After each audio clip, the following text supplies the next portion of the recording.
Kaki perbukitan Lembah Siruah, sebuah kampung kecil di Sulawesi bagian tengah. Udara sore selalu terasa syahdu. Angin membawa aroma tanah lembab bercampur harum bunga kopi yang mekar di ladang. Di sanalah hidup seorang janda bernama Mira, perempuan berusia 33 tahun yang dikenal ramah, lembut, dan jarang berbicara tentang dirinya sendiri. Sejak suaminya meninggal karena sakit 2 tahun lalu, ia memilih tinggal di rumah peninggalan orang tuanya di tepi kampung, mengurus kebun kecil, dan sesekali membantu warga membuat kue pesanan. Mira tak pernah berpikir hidupnya yang tenang akan berubah menjadi buah bibir satu kampung. Ia hanya ingin hidup damai, mengisi hari dengan bekerja dan beribadah. Tapi rupanya ketenangan itu mulai terusik sejak kehadiran Pak Arman, kepala desa muda yang baru menjabat setahun terakhir. Pak Arman usia 35. Ia masih lajang, berpendidikan, dan sopan. Ia kerap datang ke rumah warga untuk mendengarkan keluhan mereka, termasuk ke rumah Mira yang sering dimintai tolong membuat kue atau membantu acara desa. Dari situlah desas-desus mulai muncul. Kata orang, Pak Kades sering datang ke rumah janda itu, bahkan hingga malam. Padahal yang sebenarnya terjadi, kedatangan Pak Arman seringkali hanya untuk membahas urusan desa dan membantu Mira yang baru saja pulih dari sakit. Desas-desus itu semakin membesar ketika seorang gadis muda bernama Rani, umur 26 tahun, ikut menambah api dalam bisik-bisik warga. Rani adalah anak seorang petani yang cukup berada. Wajahnya manis, tutur katanya lembut, tapi itu hanya di depan orang banyak. Namun dalam hatinya tersimpan sesuatu yang bahkan orang tuanya sendiri tak tahu. Ia diam-diam menaruh hati pada Pak Arman. Sejak pertama kali Pak Arman diangkat menjadi kepala desa, Rani terpesona dengan wibawanya. Ia sering ikut kegiatan PKK hanya agar bisa bertemu dan bertegur sapa dengan sang kades. Namun semakin hari, ia justru merasa ada bayangan lain yang menghalangi langkahnya. Bayangan seorang janda yang tanpa ia sadari menjadi sumber iri hati di dalam hatinya. Mula-mula Rani hanya merasa cemburu biasa, tapi rasa itu tumbuh menjadi dengki yang perlahan menguasai pikirannya. Ia mulai menebar kabar di antara ibu-ibu kampung bahwa Pak Arman sering berkunjung ke rumah Mira, bukan karena urusan desa, melainkan karena ada sesuatu di antara mereka berdua. Ah, masa sih janda itu bisa menaklukkan hati Pak Kades. Tapi ya siapa tahu, orang bilang janda itu pandai memikat, bisik Rani kepada salah satu temannya di pasar. Bisik itu menyebar seperti asap di sore hari. Perlahan tapi pasti memenuhi setiap sudut kampung. Mira mulai merasa aneh ketika beberapa tetangga tiba-tiba bersikap dingin. Dan anak-anak kecil yang dulu suka mampir ke rumahnya kini menjauh. Suatu malam selepas sholat Isya, Mira duduk di teras rumah.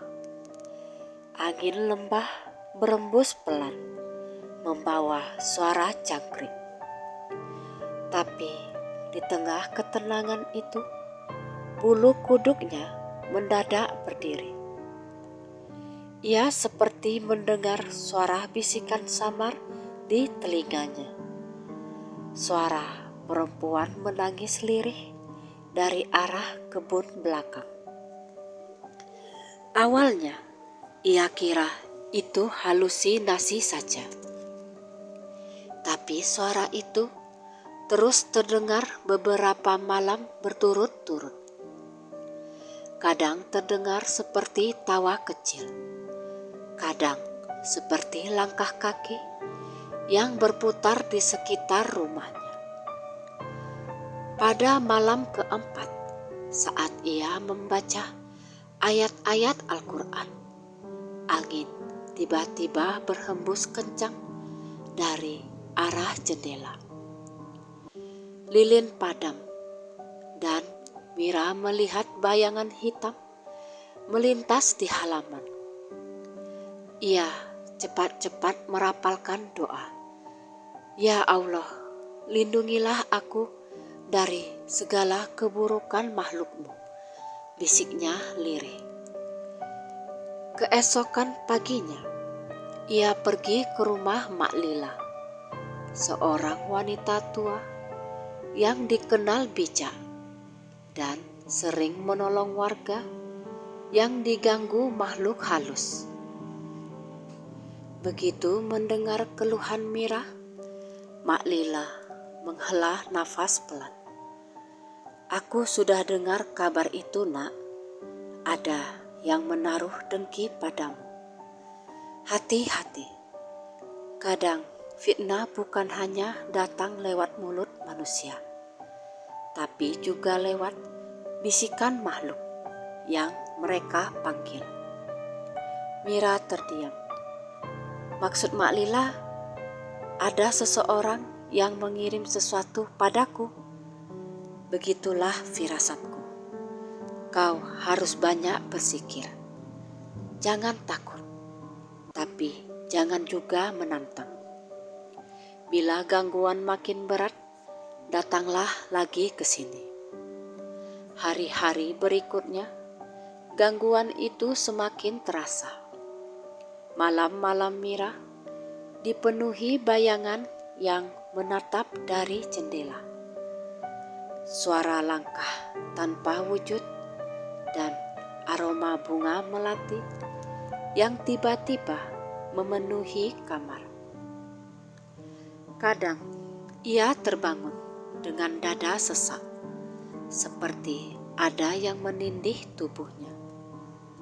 Namun di tengah ketakutan itu, ada satu sosok yang tetap datang tanpa mempedulikan omongan orang. Pak Arman. Ia datang pagi-pagi, membawa sembako dan bahan bangunan untuk memperbaiki pagar rumah Mira yang rusak. Bu Mira, saya dengar pagar belakangmu roboh karena angin. Ini ada kayu dari balai desa. Biar ku bantu pasang. Mira sempat ragu menerima bantuan itu. Pak, lebih baik jangan sering datang ke sini. Orang sudah banyak bicara tentang kita. Arman menatapnya serius. "Saya tahu, Bu, tapi selama niat saya baik, saya tidak takut omongan orang. Yang penting, Ibu tidak merasa sendirian." Kata-kata itu membuat hati Mira sedikit tenang. Ia tahu Pak Arman tulus. Tapi tetap saja, setiap kali kepala desa itu datang, Rani yang kebetulan lewat di depan rumah akan memandang tajam dari kejauhan. Tatapan yang dingin, seperti menyimpan amarah yang belum selesai. Beberapa hari kemudian, Rani mulai melakukan sesuatu yang lebih jauh. Ia mendatangi seorang wanita paruh baya bernama Bu Sinta, yang dikenal suka bermain dengan hal-hal tak terlihat. "Bu, saya ingin seseorang dijauhkan dari hidup orang yang saya sayangi," kata Rani dengan suara bergetar. Bu Sinta menatapnya lama, lalu bertanya pelan, "Kau yakin mau melakukan ini, Nak? Setiap perintah dari dunia sana selalu ada gantinya." "Aku sanggup. Aku hanya ingin dia pergi dari kampung ini." Sejak malam itu, suasana di rumah Mira semakin mencekam. Kadang terdengar ketukan keras di pintu, tapi tak ada siapa-siapa. Kucing peliharaannya mati mendadak, dan lampu rumahnya sering padam sendiri meski minyaknya penuh. Namun anehnya, setiap kali Mira membaca ayat-ayat suci, suara itu perlahan menjauh, seolah makhluk-makhluk itu takut. Sementara itu, Rani mulai merasakan perubahan dalam dirinya. Ia sering terbangun tengah malam dengan mimpi buruk, melihat bayangan hitam yang duduk di sudut kamarnya sambil berbisik, "Kau sudah memanggil kami, Rani. Sekarang giliranmu menepati janji." Rani ketakutan. Ia tidak menyangka perbuatannya berbalik menghantui dirinya sendiri. Tapi rasa takut itu masih tertutup oleh rasa cemburu dan keinginan yang membara untuk memiliki Pak Arman.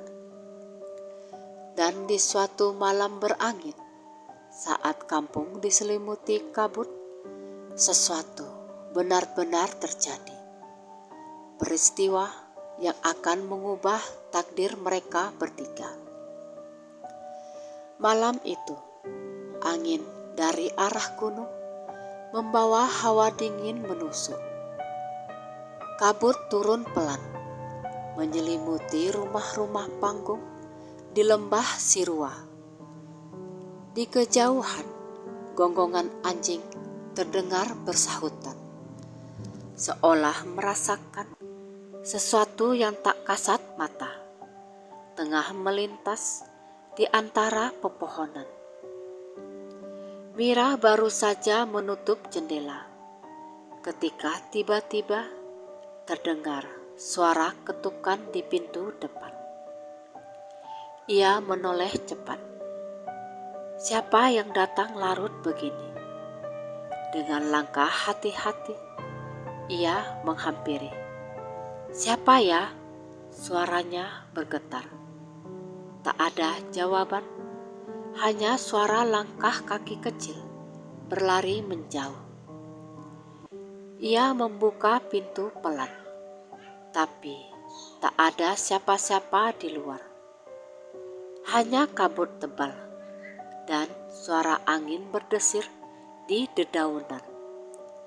Namun di tanah tepat di depan tangga, ia melihat setangkai bunga melati putih tergeletak basah oleh embun.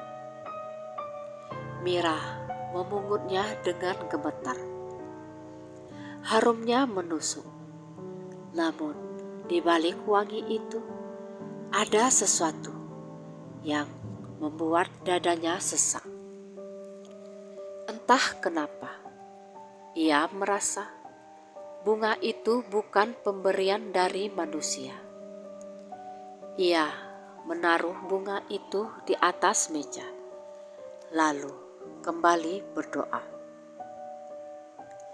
Namun, baru saja menutup mata, suara langkah itu terdengar lagi. Kali ini di atap rumah, seperti ada seseorang berjalan di atas genting. Ya Allah, Mira beristighfar lirih, mengambil air wudhu dan membaca surah Al-Baqarah dengan suara bergetar. Di luar, angin semakin kencang. Tirai jendela menari liar. Dalam sekejap, ia mendengar suara perempuan tertawa lirih. Lemah tapi jelas. Tawa itu berubah menjadi tangisan panjang, seperti suara seseorang yang sangat terluka. Mira menutup telinganya dan terus membaca ayat suci. Sampai akhirnya suara itu mereda perlahan. Ketika pagi tiba, ia melihat bekas kaki kecil berjejak di tanah basah di depan rumahnya. Jejak yang aneh, berbalik arah ke belakang, bukannya ke depan. Hari itu, ia memutuskan pergi lagi ke rumah Mak Lila. Wajahnya pucat, matanya sembab karena kurang tidur. Mak, gangguan itu makin menjadi. Aku takut, Mak. Mak Lila diam sejenak, menatap mata Mira dengan penuh iba. Aku tahu, Nak, malam tadi aku juga merasakan angin buruk berputar di arah rumahmu. Ada sesuatu yang dikirimkan, tapi tidak semuanya jahat. Beberapa hanya diperintah, bukan karena kehendak mereka sendiri. Apa maksudnya, Mak? Mereka datang karena dipanggil, dan yang memanggilnya masih hidup. Mira tertegun. Ia tidak ingin menuduh siapapun, tapi pikirannya langsung tertuju pada seseorang, yaitu Rani. Sejak kabar fitnah itu menyebar, hanya gadis itulah yang tampak begitu membencinya, tanpa alasan. Mak Lila lalu menyiapkan air doa dan beberapa helai daun sirih yang telah diberi bacaan. Gunakan ini untuk mandi. Jangan lupa baca Yasin setiap malam Jumat. Jika kau ikhlas, kebenaran akan muncul sendiri. Sementara itu, di tempat lain, Rani mulai kehilangan kendali atas hidupnya sendiri. Ia jarang tidur, wajahnya pucat, matanya sembab. Ia mulai mendengar bisikan setiap malam dari arah belakang rumah. Kadang bayangan hitam itu berdiri di depan cermin, menirukan suaranya sendiri. Sudah waktunya, Rani. Apa yang kau mau, kami beri. Tapi kini kau harus memberi ganti. Ia berteriak ketakutan. Ibu Rani yang mendengar jeritan itu hanya mengira anaknya sedang demam. Namun, malam demi malam, jeritan itu terus berulang. Sampai-sampai beberapa tetangga mulai resah. Rani tahu ini akibat perbuatannya sendiri. Tapi rasa malu membuatnya tak berani mengaku. Ia hanya ingin semua kembali seperti semula. Namun, sesal datang terlambat. Suatu sore, ketika ia berjalan di tepi sungai kecil yang membelah kampung, tanpa sadar ia bertemu Pak Arman. Lelaki itu baru saja pulang dari meninjau sawah warga.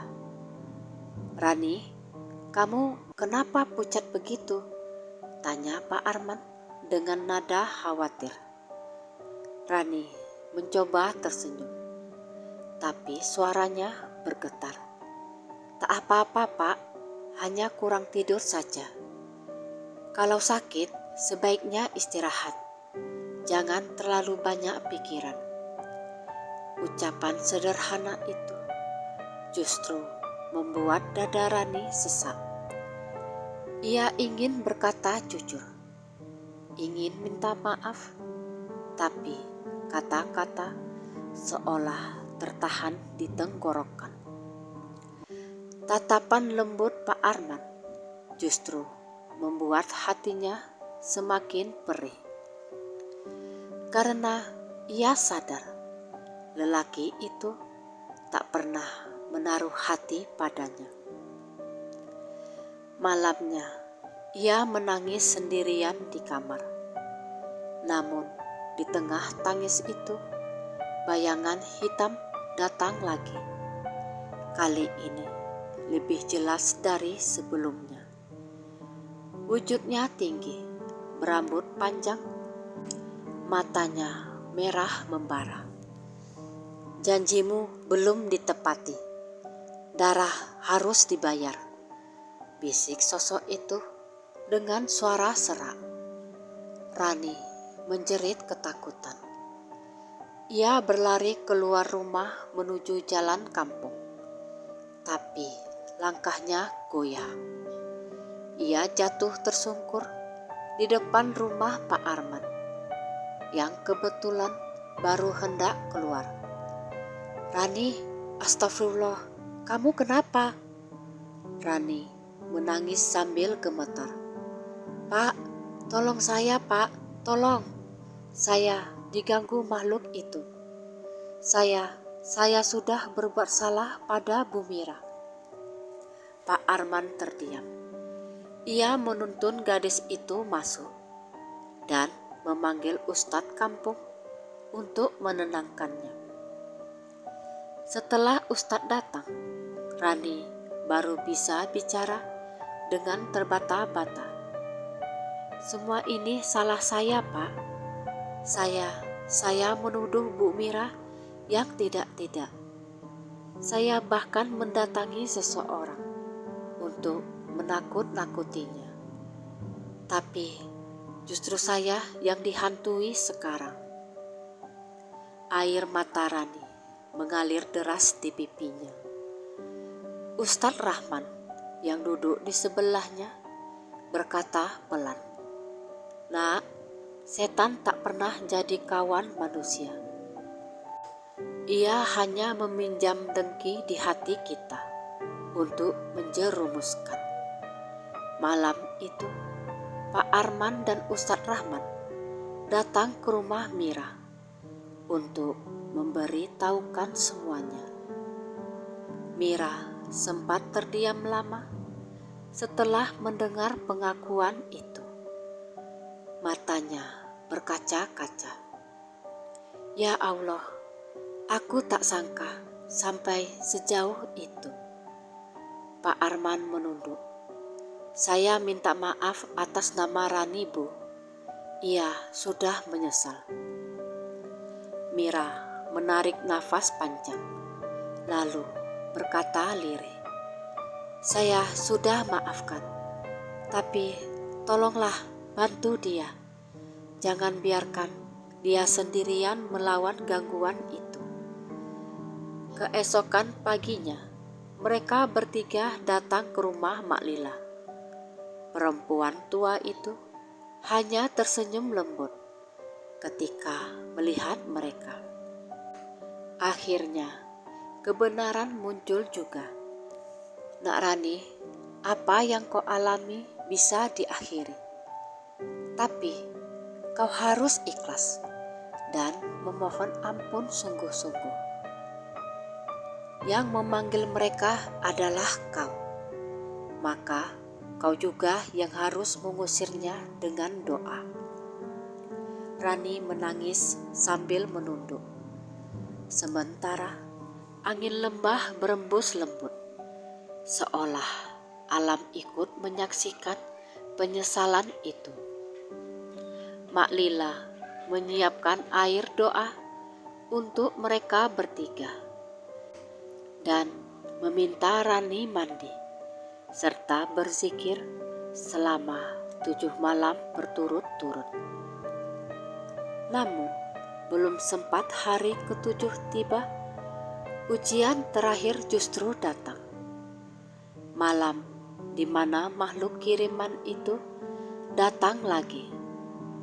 Kali ini bukan untuk menakut-nakuti, tapi untuk menagih janji yang belum terpenuhi. Malam ke-7 pun tiba.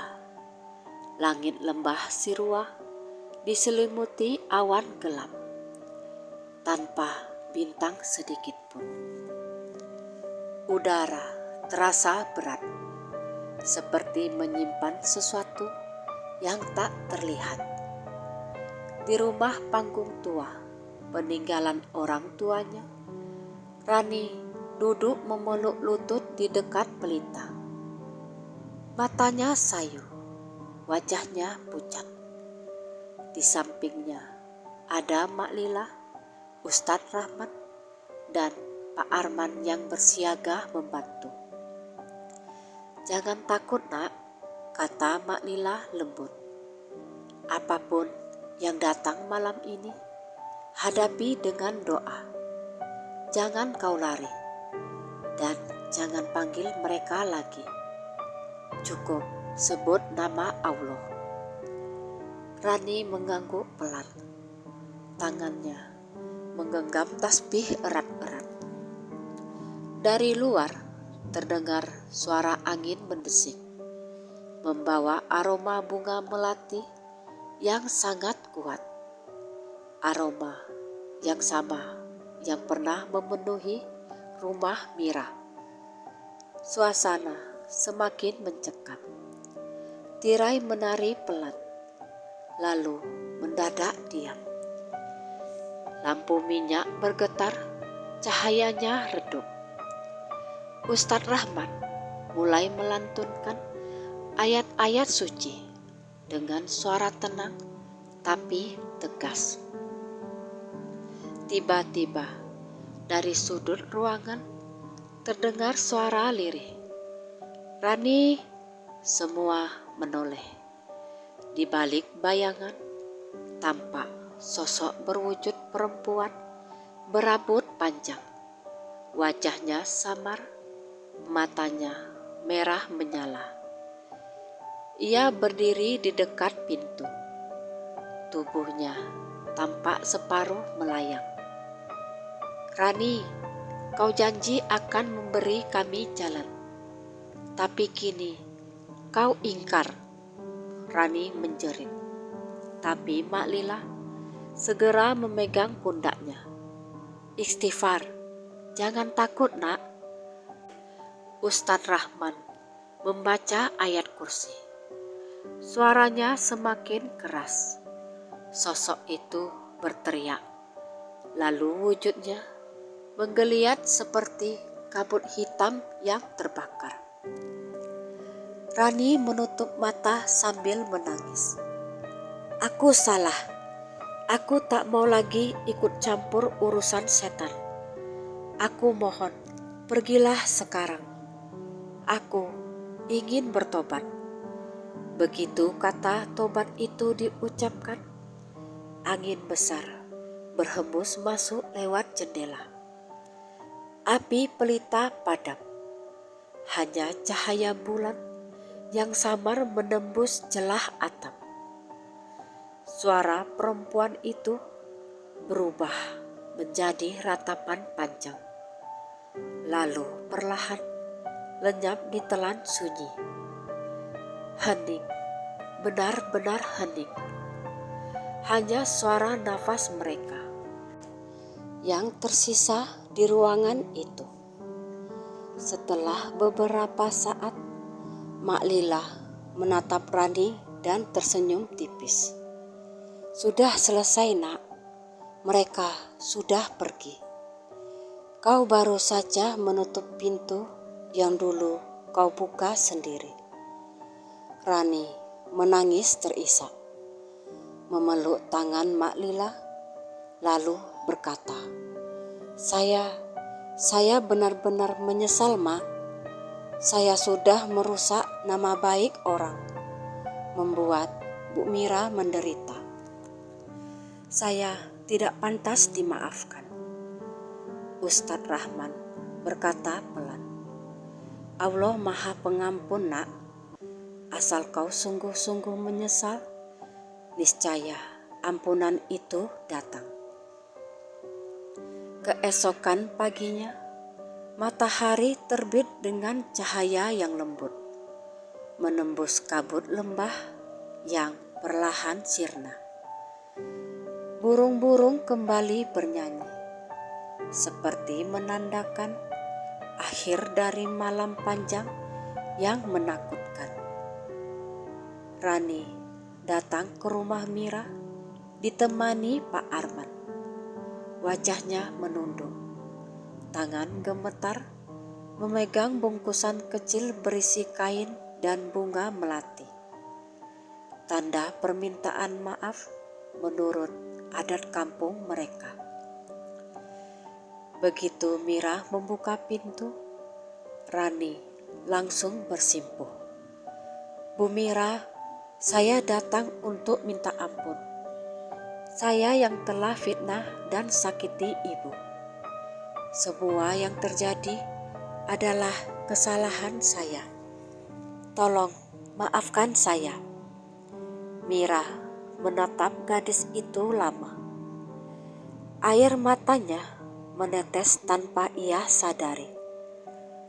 Perlahan ia mendekat, lalu memeluk Rani dengan lembut. "Saya sudah memaafkanmu, Dek. Jangan tangisi masa lalu. Kita semua pernah tersesat oleh perasaan. Yang penting sekarang kau sudah sadar." Tangis mereka pecah, namun bukan tangis dendam, melainkan tangis kelegaan. Pak Arman yang menyaksikan itu hanya bisa menghela nafas lega. Ia tahu semua luka perlahan mulai sembuh. Hari-hari berikutnya, kehidupan di lembah Sirua kembali normal. Fitnah yang dulu membakar lidah-lidah warga kini padam dengan sendirinya. Orang-orang mulai kembali menghargai Mira, yang tetap sabar dan tak pernah membalas keburukan dengan kebencian. Sementara Rani, setelah peristiwa itu, memilih menenangkan diri. Ia lebih sering membantu di masjid dan belajar mengaji kepada Ustadz Rahman. Kadang ia juga datang membantu Mira di dapur, membuat kue pesanan seperti dulu. Hubungan mereka perlahan menjadi akrab, layaknya kakak dan adik. Pada suatu sore yang tenang, Pak Arman datang ke rumah Mira. Ia membawa kabar bahwa proyek irigasi desa akan dimulai dan Mira akan diminta membantu mengurus konsumsi untuk para pekerja. Bu Mira, katanya sambil tersenyum, desa sangat berterima kasih atas kesabaran dan keteguhan ibu.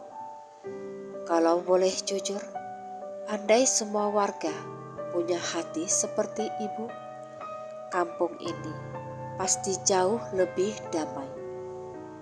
Mira hanya tersenyum lembut. Saya tidak istimewa, Pak. Saya hanya belajar menerima apapun yang Allah beri, termasuk fitnah sekalipun. Kadang ujian datang lewat manusia, agar kita bisa belajar mengikhlaskan. Rani yang kebetulan ada di situ menunduk malu, tapi Mira menepuk bahunya dengan lembut. Yang penting sekarang kita sudah berdamai. Sejak hari itu, angin sore di lembah Sirua terasa berbeda. Tak lagi membawa hawa dingin seperti dulu, melainkan sejuk dan damai. Aroma bunga kopi bercampur melati masih tercium di udara. Tapi kini harumnya menenangkan. Orang-orang berkata, malam-malam di kampung itu kini benar-benar tenang. Tidak ada lagi suara langkah kaki di atap. Tidak ada lagi tangis dari kebun belakang. Semua seperti disucikan kembali oleh penyesalan dan doa. Dan di bawah langit senja yang keemasan, tiga hati yang dulu saling bersinggungan kini bersatu dalam ketenangan. Mira dengan ketabahannya, Rani dengan penyesalannya, dan Pak Arman dengan kebijaksanaannya. Suatu sore, beberapa bulan kemudian, ketika acara syukuran panen diadakan di balai desa, suasana begitu meriah. Musik tradisional dimainkan, anak-anak berlarian riang. Mira datang membantu di dapur. Sementara Rani sibuk membagi makanan ke warga-warga. Pak Arman berdiri di tengah kerumunan, menatap pemandangan itu dengan senyum hangat.